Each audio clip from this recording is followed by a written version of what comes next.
Halo semuanya, selamat datang kembali di channel ini. Jumpa lagi dengan saya Vicky Himpong.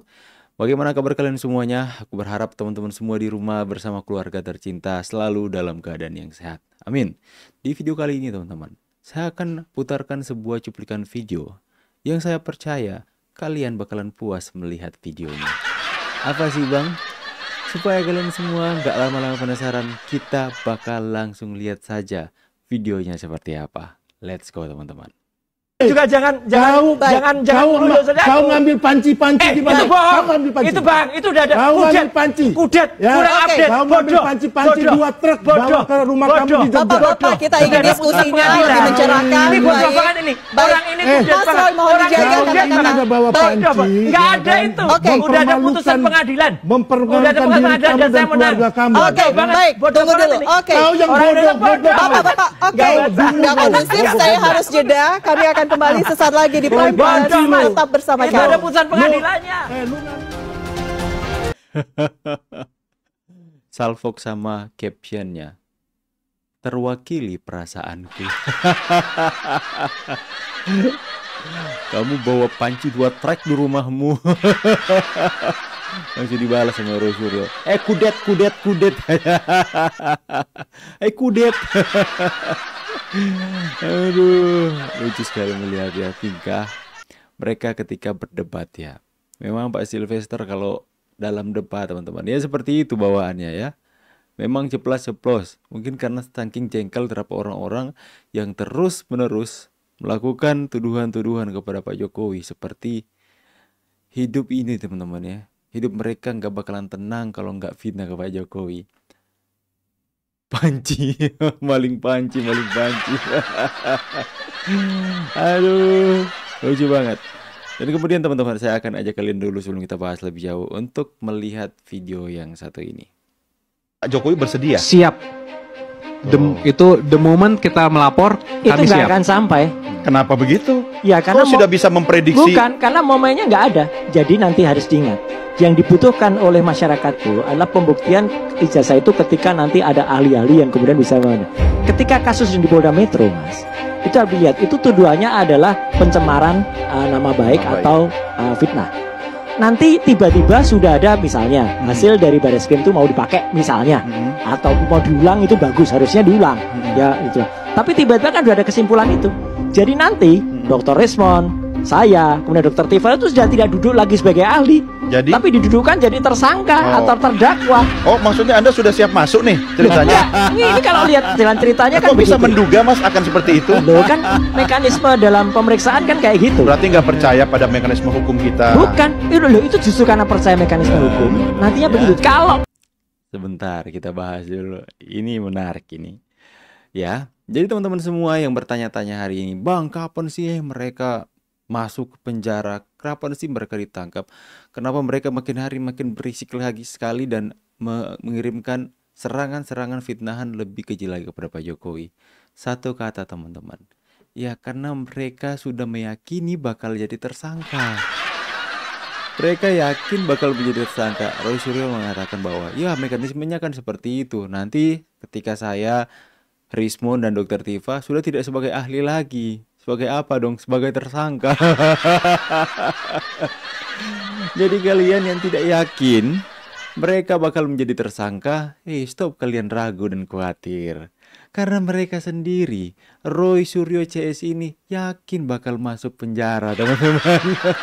Bakal menjadi tersangka.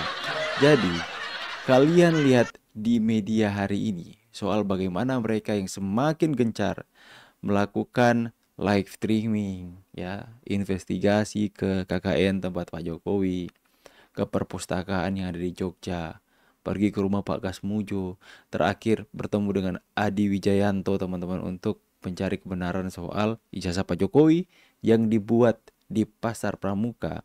Itu hanyalah wujud dari rasa kepanikan dan ketakutan mereka karena mereka meyakini sebentar lagi mereka akan menjadi tersangka.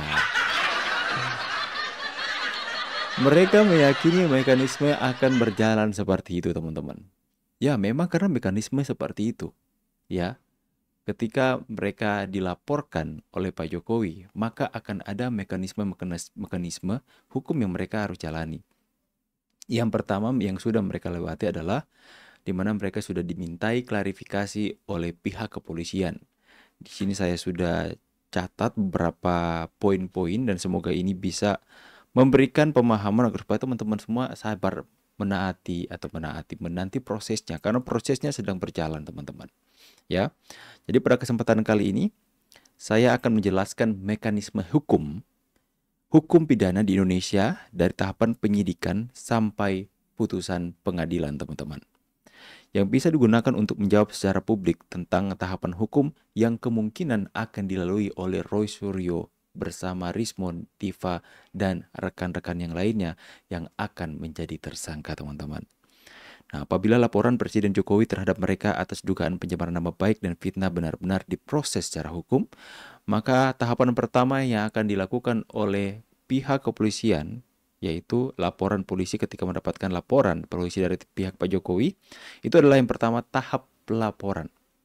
Tahap pelaporan ini yang dimana yang sudah dilakukan oleh Pak Jokowi bersama dengan pengacaranya, ya, yaitu proses dimulai dengan laporan resmi ke pihak kepolisian. Pak Jokowi sudah melaporkan di Polda Metro Jaya kemarin, dan dalam hal ini Pak Jokowi sebagai pelapor melaporkan Roy Suryo CS dengan dugaan pencemaran nama baik pasal 310 KUHP, dan kemudian fitnah pasal 311 KUHP, dan atau Undang-Undang ITE pasal 27 ayat 3 jika dilakukan melalui media elektronik, media sosial, dan sebagainya teman-teman. Kayaknya 3 pasal ini akan dikenakan kepada mereka. Dan kemudian ketika Pak Jokowi sudah melakukan pelaporan polisi, masuklah ke dalam tingkat penyelidikan.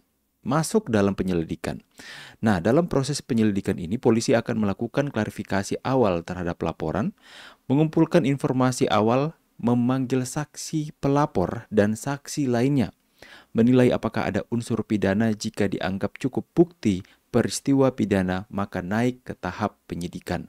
Dan inilah proses yang sudah dilewati oleh Roy Suryo, Rismond, Tiva, Abraham Samad, Santana TV, ya siapa lagi teman-teman, Refli Harun.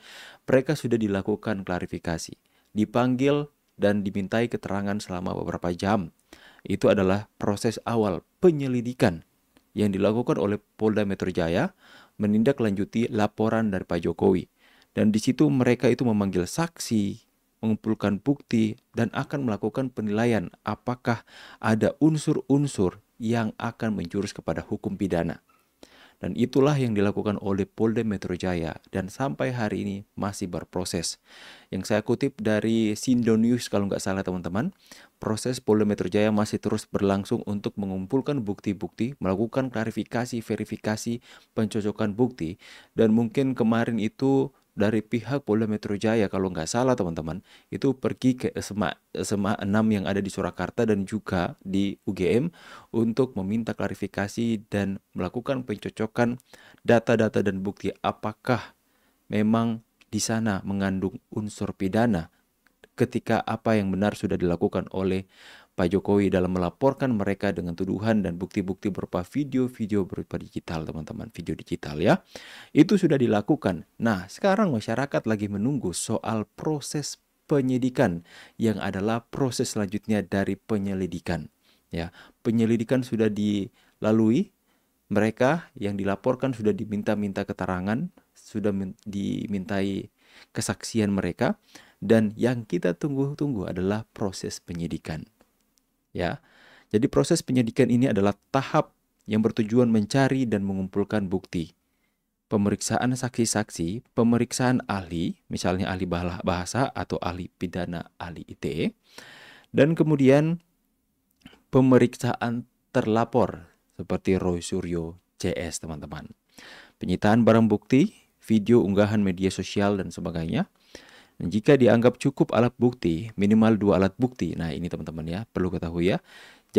Jika dianggap cukup alat bukti, minimal 2 alat bukti, maka penyidik bisa menetapkan tersangka.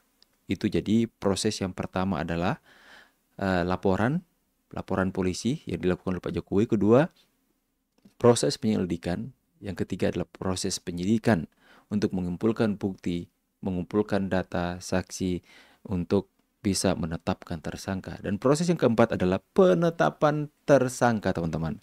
Ya, penetapan tersangka. Penyidik akan mengirim SPDP, surat pemberitahuan dimulainya penyidikan, teman-teman, ke kejaksaan. Dan kemudian Roy Suryo CS bisa ditetapkan sebagai tersangka bila ada bukti kuat bahwa pernyataan atau unggahan mereka memenuhi unsur fitnah atau pencemaran nama baik. Ya. Dan kemudian tersangka dipanggil dan diperiksa sebagai tersangka secara resmi. Penahanan adalah opsi berikutnya. Dan ini adalah opsional, teman-teman. Jika dikhawatirkan akan melarikan diri, menghilangkan barang bukti, atau mengulangi perbuatan, penyidik boleh melakukan penahanan. Penahanan sifatnya opsional tergantung pertimbangan hukum penyidik.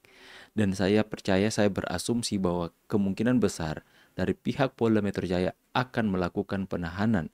Karena mereka ini kayaknya akan mengulangi perbuatan. Ya, karena sebelum masuk ke tingkat penyidikan, mereka sudah mengulang-ulangi perbuatan mereka, yaitu apa? Terus-menerus memfitnah, terus-menerus mencemarkan nama baik Pak Jokowi, tidak berhenti-hentinya, teman-teman. Maka saya berasumsi, ketika mereka sudah ditetapkan sebagai tersangka, yang sebenarnya adalah penahanan adalah hal yang opsional, ya, bisa dipertimbangkan mau ditahan atau tidak, teman-teman. Tapi saya berasumsi kepolisian akan menahan mereka karena mereka semakin hari semakin gaduh, semakin ribut di media sosial masing-masing. Ya, makanya saya berasumsi tindakan penahanan akan segera dilakukan ketika status mereka resmi menjadi tersangka, teman-teman. Dan kemudian pelimpahan berkas ke kejaksaan. Jadi, ketika mereka sudah ditahan, maka kepolisian akan mengumpulkan berkas-berkas untuk dilimpahkan ke kejaksaan P21 setelah dianggap lengkap. Berkas diserahkan ke jaksa penuntut umum, ya, dan kemudian bila belum lengkap dikembalikan untuk dilengkapi atau P19, dan bila sudah P21 maka tersangka dan barang bukti diserahkan ke jaksa penuntut umum. Ya, proses yang ketujuh adalah persidangan di pengadilan. JPU akan membuat surat dakwaan dan mengajukan ke pengadilan. Dan kalau nggak salah, dalam proses ini ketika sudah P21 sudah dilimpahkan ke kejaksaan, yang awalnya mereka ditahan di Polda Metro Jaya, mungkin mereka akan ditahan menjadi tahanan jaksa di rutan, teman-teman, rumah tahanan. Proses sidang terbuka untuk umum. Nah, ini sudah masuk dalam persidangan di pengadilan. JPU akan membuat surat dakwaan dan mengajukan ke pengadilan. Dan kemudian akan proses sidang terbuka untuk umum, pembacaan dakwaan, eksepsi, pemeriksaan saksi dan ahli, pemeriksaan terdakwa, tuntutan jaksa, pledoi atau pembelaan terdakwa atau pengacara, replik duplik, putusan majelis hakim. Dan kemudian yang terakhir, yang ke-8 adalah putusan hakim. Hakim akan menjatuhkan vonis bebas jika tidak terbukti, pidana penjara atau denda jika terbukti melakukan pencemaran atau fitnah. Putusan ini bisa diterima oleh terdakwa atau jaksa dibanding ke pengadilan tinggi, kasasi, ke Mahkamah Agung, teman-teman. Jadi prosesnya itu benar-benar panjang. Jadi buat kalian yang sudah nggak sabar pengen mereka cepat-cepat ketangkap, sabar. Prosesnya panjang, teman-teman.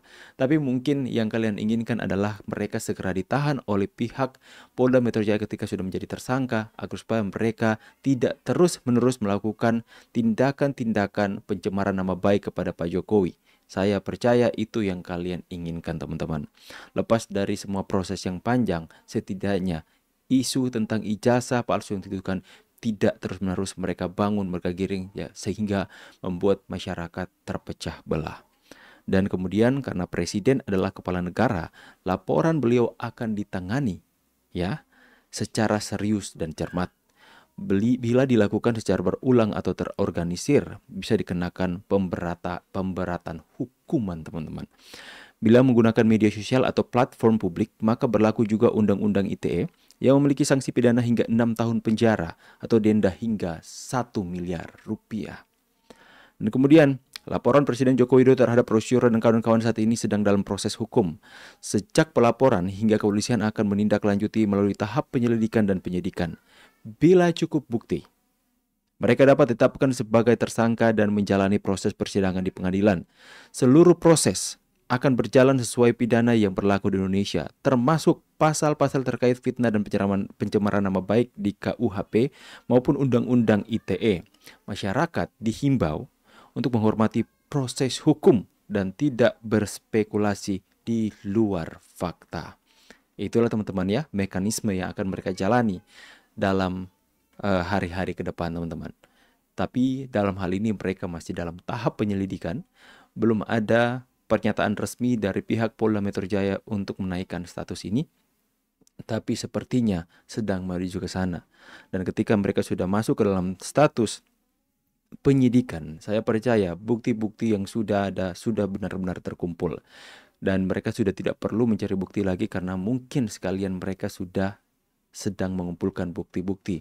Dan kemudian ketika sudah naik ke tahap penyidikan, bisa saja langsung masuk ke dalam penetapan tersangka dan melakukan penahanan kepada para orang-orang yang terbukti melakukan tindakan pidana ini teman-teman.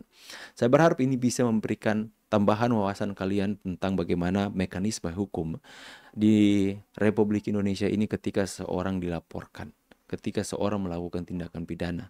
Jadi supaya teman-teman semua itu tidak lama-lama menantikan, ya, tidak lama-lama maksudnya tidak berspekulasi liar sesuai di luar dari fakta, supaya teman-teman semua bisa tahu prosesnya seperti apa. Tapi saya yakin percaya teman-teman kalian semua itu benar-benar menantikan bagaimana mereka ditahan, karena mungkin telinga kalian, mata kalian sudah sakit setiap hari melihat tim mereka berada di layar kaca.